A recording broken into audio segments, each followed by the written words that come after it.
Hey there, everyone who watches my content regularly. Thanks for waiting. I have gone for a while, but I'm back with new and awesome videos. And this video is about 8 actual iPhone tricks you are gonna end up using guaranteed.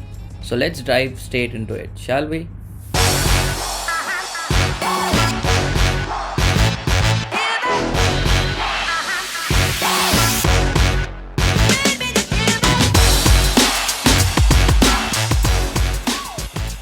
Did you know you could add a face mask to your own Memoji? Well, this is the trend of pandemic. So in iMessages app, select the tab for Memoji. From the three dots, you'll get two options here. Either create a new Memoji or edit an existing one. Now swipe all the way till you see headgear, then scroll all the way to the bottom, and from here you can add two types of masks and change its color for your own Memoji. And just like that, you'll have a variety of mask emoji in your collection. Now, as we're talking about masks, if you are wearing a mask and you do not have an Apple Watch, so you can unlock your iPhone with that. You can either use my voice command trick to unlock from this video right here, popping up right now, or the last option you'll have is to enter the passcode manually.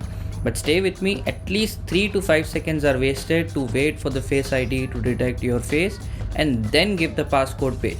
But if you simply tap on where it says Face ID, you will immediately get the passcode page without waiting for a single second.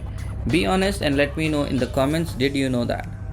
Moving on, we know that we can take pictures using different presets by swiping up like this, and also know that if we hold the shutter button, it will start recording video right here.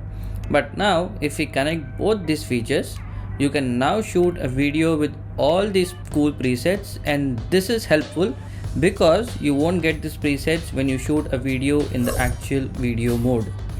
Talking about camera presets, we can get a lot more cool effects while taking a photo, and we don't even need a third-party app for that.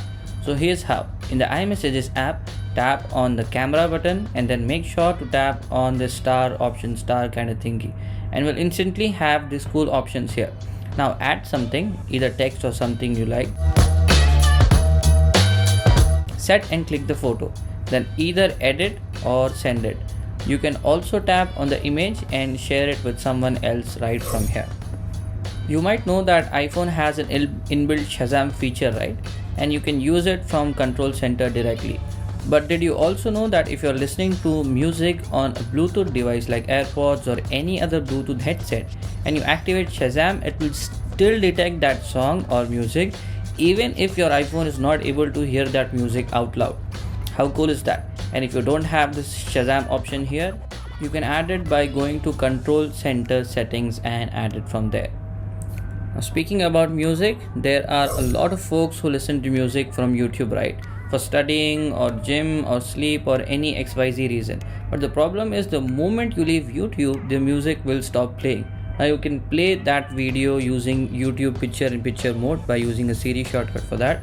But again, you won't just have the audio playing but the video as well, and you need a Siri shortcut for that. So instead, open YouTube in Safari, tap on the AA settings and then request desktop website. Now play your video and swipe back to the home screen.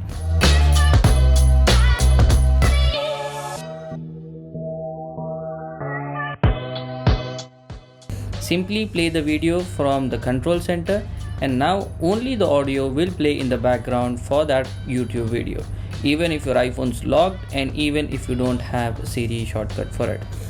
And are you finding my tricks useful? Please do subscribe and smash that thumbs up for more content like this. Moreover, in Safari, if you are on a website and you want to share the complete page top to bottom, so what you can do is either do what I've shown in this video and send as a PDF, or take a regular screenshot and you'll get this full page option here after taking the screenshot. Select that, and then you can even crop something from the page if you want. Now this is something you won't get with making a PDF directly from Safari. And just so you know, this will also be shared or saved as a PDF and not an image. So remember, it won't be saved on any photos album. Another amazing trick for you, restart option has like vanished from iPhones without the Touch ID. Tell me, how do you restart your iPhone? Shut it down and turn it on again. Is that how you restart your iPhone? A better way is to set restart as an option in assistive touch menu. Now you just have to reach for your assistive touch and restart your iPhone, as simple as that. Now in settings, search for assistive touch, first enable, then customize the menu, tap on one of them and simply select restart from here. If you are interested in more iPhone tricks, check out this video on the right or watch what YouTube thinks is best for you on the left. Thanks for watching. My name is Mufaddal. This is Apple Vibes. Take care and I will see you in the next video.